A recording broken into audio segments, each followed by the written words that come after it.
Are we on? There you go. Love it. I'm here with LunchMoneyComics, and well, here's the question of the day. What are you famous for? Famous for? I am mostly famous for playing music at church. But I hear that you're a gamer too. Oh, I play video games. That we're getting at. I play board games. I play video games. I'm a huge board gamer. But, of course, I wouldn't say no to a good old video game. I'm an 80s and 90s kid, of course. What was your first video game? Ooh, my first one is probably something like, well, we had an Atari, so we had all those like old combat game, which I loved, Joust. Joust is one of my favorite games of all time. In arcade or NES? Joust for like the Atari back in the day. For the Atari. Oh yeah, it was great. I love that one. And in fact, one of my first bands I was in, we were in an alt rock band. Our name was called Staticky Joust because the old Atari we had, the adapter to the TV made the TV staticky. So we were Staticky Joust was our name. Yeah. But yeah, nowadays, hey, I got a good console, so. Now I hear you're a comic collector. Maybe. Yeah. Are there any comic book / arcade video game crossovers that you've collected or would want to collect? I know of lots of them, obviously, as a comic collector, but no, I'm not really interested in any of them. And I know some people are into Sonic. I know the old Nintendo comics that showed, the first appearance of Mario and Link are pretty cool, but in general, no, not really. Those are two separate worlds to me. Okay, no, I like these worlds. I like all of your worlds. Yeah. So if you could go back in time and tell a younger version of yourself, you really need to buy this video game. It's pivotal. You're going to love it. Get this video game. What system, what game? Wow. That is a really hard question. I mean, the truth is, inevitably, I always end up playing that game. Mm-hmm. It just depends how much time has passed, I suppose. Okay. If I was to go back into the early days of, the NES, I had a lot of the games. I always say this, I was a poor kid, but one of the benefits was my mom worked at a toy store, and she got discounts on things. So I happened to be the first kid, in my school to get Super Mario 3. So that made me famous at school. Again, we couldn't afford anything, but I did have that. But those games back in the day were really, really hard. So I had a lot of those games, but they were just too difficult to beat. So I'm lucky in that regard. I've never owned an Xbox. I'm a PlayStation guy and a Nintendo guy.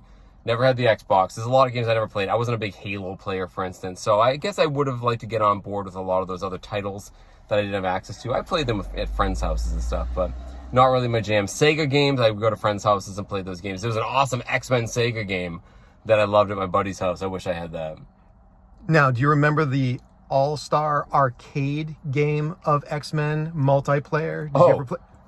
Yeah. I mean, and it's been on my channel several times. That was one of my favorite games of all time. I have it on several other, consoles and things like that I've gotten. But and there's a 1-up version you can get, which I want to get for the basement, for the videos. It'd be really cool. But no, I love that game. And that was one of the games that, I loved that version of the X-Men, and I loved Nightcrawler. But when I started playing Nightcrawler in that game, it just made me love him a lot more. So that's one of my favorite games ever. I remember the first time I saw that. It was at a place called Bonkers in Peabody, Massachusetts. I was there for a birthday party, and I came across the double wide screen version of that. Yep. We can have all the players, and I lost my mind.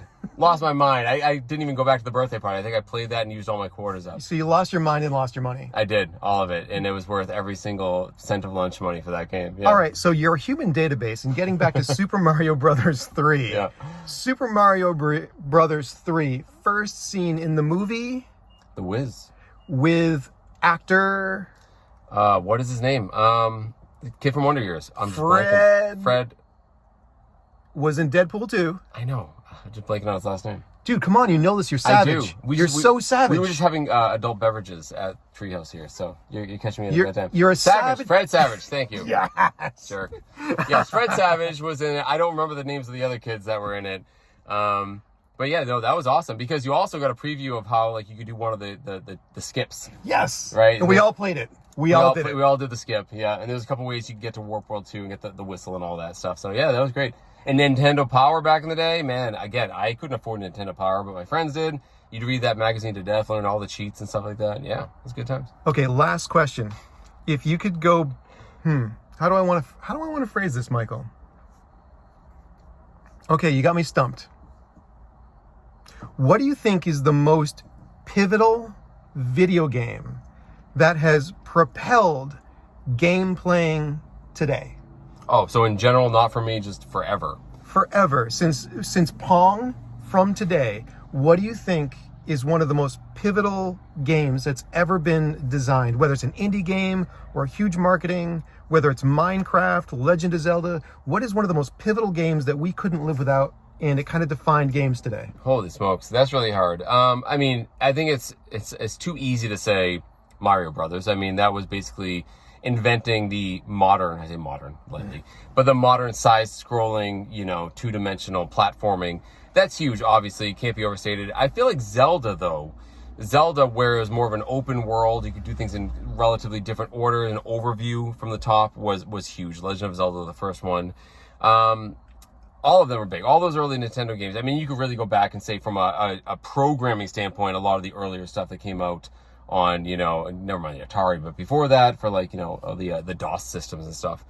But for me, I think the platforming games of Nintendo and the Nintendo console in general really propelled it from a niche hobby thing to a mainstay of a household, right? You had to have the TV, right? Back before that was radio, then you have the TV. When people started getting these consoles in the mid-'80s, I think it completely changed the way people looked at video games. It ended up being a family participatory thing.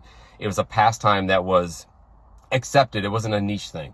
So I don't want to say a specific game, but I think in general, the first Nintendo that came out really defined what video games are for people as a hobby and a pastime. Because it was communal. It was communal. Mm-hmm. That's exactly. You could play 2-player. I mean, it was great. For my birthday, 12 years old, Teenage Mutant Ninja Turtles 3, it was a birthday party, and we all just played together and ate sundaes. That's it. That was it. I remember I went to a 6th birthday party at my buddy's house, Dougie McDonald. Dougie McDonald, I remember this, and we played Nintendo all night. We didn't sleep, and we were playing Mike Tyson's Punch-Out, and no one could beat King Hippo. Mm-mm. That was it. Like, we got to King Hippo, we couldn't figure out the trick, and he's really easy to beat now, in retrospect. But at the time, that was such a magical experience, right? Because it was communal, it was together. Hey, you try now, and you're rooting for each other. There's something special about that, and that was the first time, I got to experience that. I mean, I was little, but I think it's indicative of what video games ended up being. What was one of your favorite communal video games for the NES? That you play together? Contra? Oh, Contra's great. If you did the trick. 30 guys. Yeah, you got your 30 guys. Up, down, down. Actually, that was one of the first games I think I ever beat because of that. And I remember playing with an older cousin of mine.